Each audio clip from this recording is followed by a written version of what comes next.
Assalamualaikum warahmatullahi wabarakatuh. Hai semua, perkenalkan nama saya Diah Adiningsih, NIM 015, kelas Geografi 2019A, Angkatan 2019. Dalam video kali ini, kita akan membahas mengenai cahaya dalam air laut. Dalam bab ini, terdapat 4 poin pembahasan, yakni 1. Iluminasi dan penglihatan, 2. Visibilitas bawah air, 3. Pengukuran, dan 4. Radiasi elektromagnetik dan remote sensing lautan. Sebelum itu, kita perlu mengetahui apa itu cahaya. Cahaya adalah suatu bentuk radiasi elektromagnetik yang bergerak dengan kecepatan yang mendekati 3 kali 10⁸ meter per detik dalam ruang hampa. Namun, jika dalam air laut berkurang menjadi 2,2 kali 10⁸ meter per detik. Ketika cahaya menjalar dalam air, intensitasnya berkurang secara eksponensial terhadap jarak dari titik sumber. Yang artinya, semakin jauh jarak dari matahari, maka intensitas cahaya akan semakin berkurang. Berkurang atau hilangnya intensitas secara eksponensial disebut atenuasi. Atenuasi ini disebabkan oleh dua hal, yaitu penyerapan dan penyebaran. Yang pertama, penyerapan. Proses penyerapan melibatkan konversi energi elektromagnetik ke bentuk yang lain yang biasanya menjadi energi panas atau kimia. Ada beberapa pelaku penyerap dalam air laut, di antaranya 1. Alge.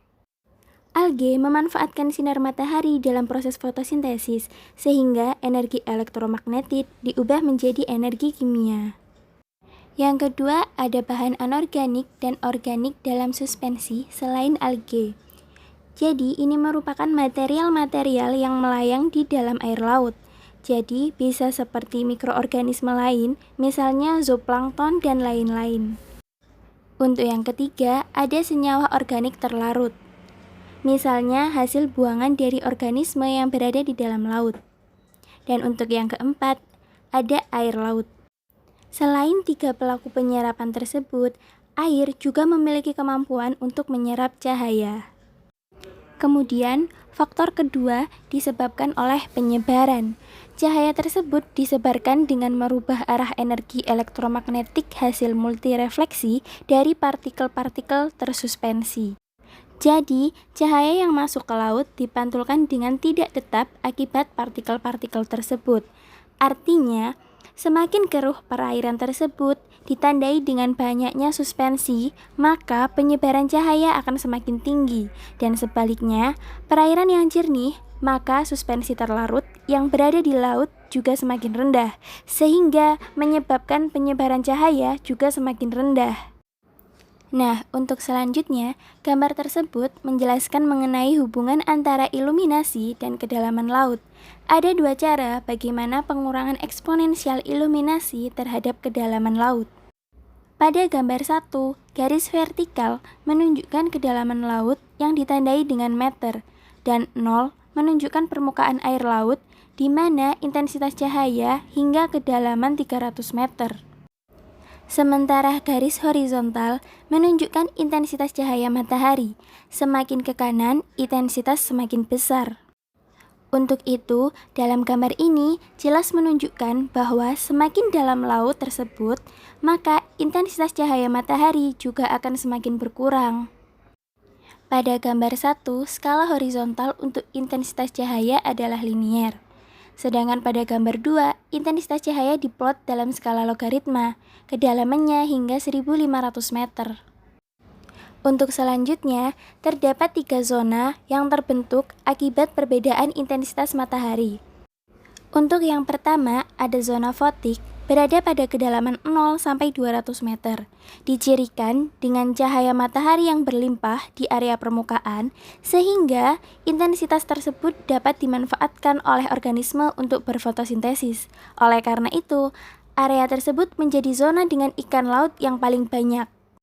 Lalu, untuk zona disfotik berada pada kedalaman 200 hingga mendekati 1000 meter. Zona ini dicirikan dengan hampir tidak ada cahaya sehingga fotosintesis tidak dapat terjadi. Dan yang terakhir ada zona afotik. Zona ini berada pada kedalaman 1000 meter hingga ke dalam. Zona ini dicirikan dengan tidak adanya cahaya sama sekali atau gelap total. Maka juga tidak dapat terjadi fotosintesis, sehingga organisme pada area ini dicirikan dengan organisme yang memiliki bioluminescent atau organ yang menyala. Sekarang kita masuk pada pembahasan yang pertama, yaitu iluminasi dan penglihatan. Bagaimana sinar matahari masuk ke dalam laut yang kemudian mengenai benda? Gambar 1 menunjukkan bentuk-bentuk cahaya yang tersebar ke berbagai arah sebelum sinar matahari mengenai benda dalam air laut. Jadi, sudut datang cahaya ini tidak lurus karena banyaknya material tersuspensi sehingga menyebabkan refleksi atau pantulan ke berbagai arah hingga sampai ke suatu objek. Sehingga, saat seseorang berada di dalam air laut, bisa mengamati objek dalam air laut ketika adanya pantulan cahaya ke benda tersebut yang masuk ke dalam mata.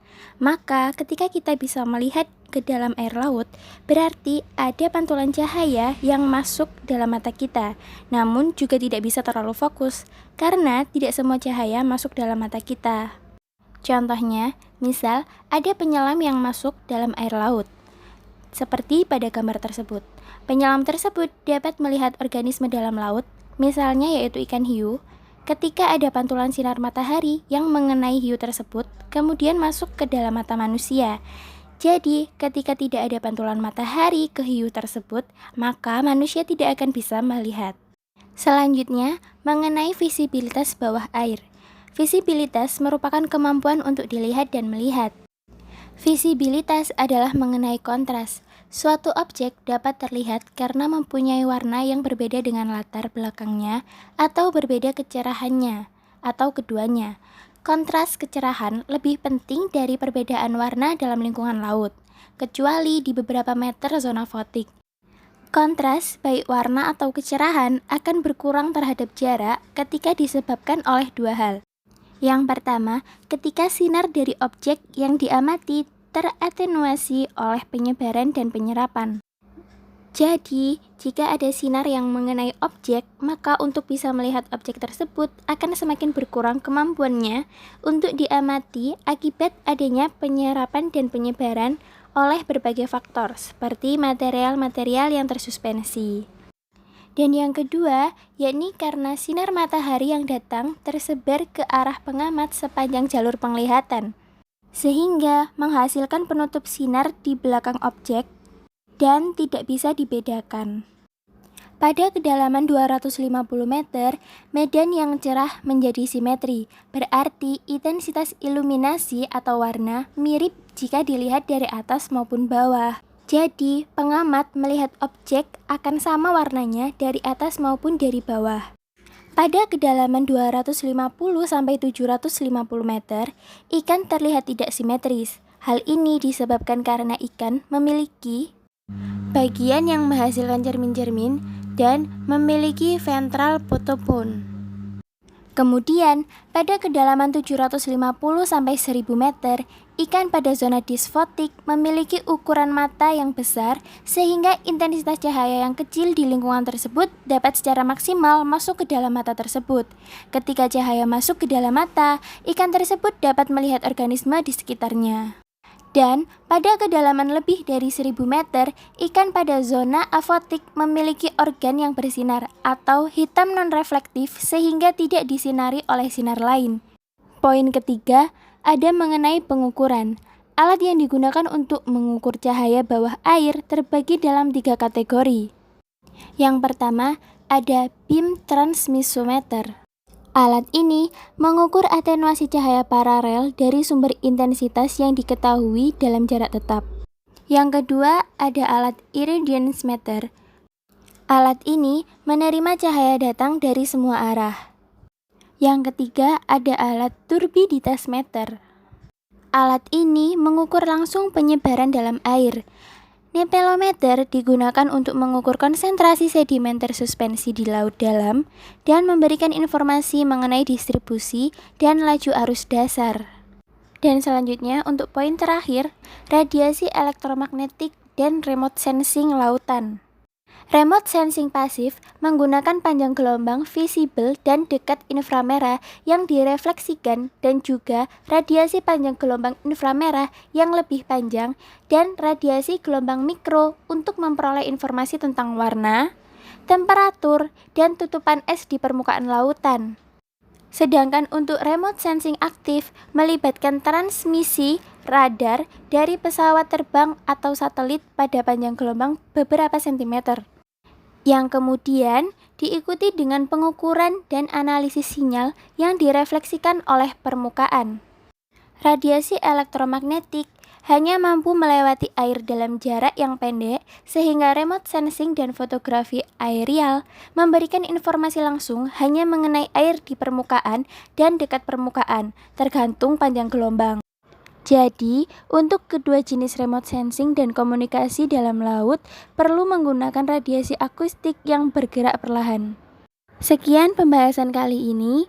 Wassalamualaikum warahmatullahi wabarakatuh.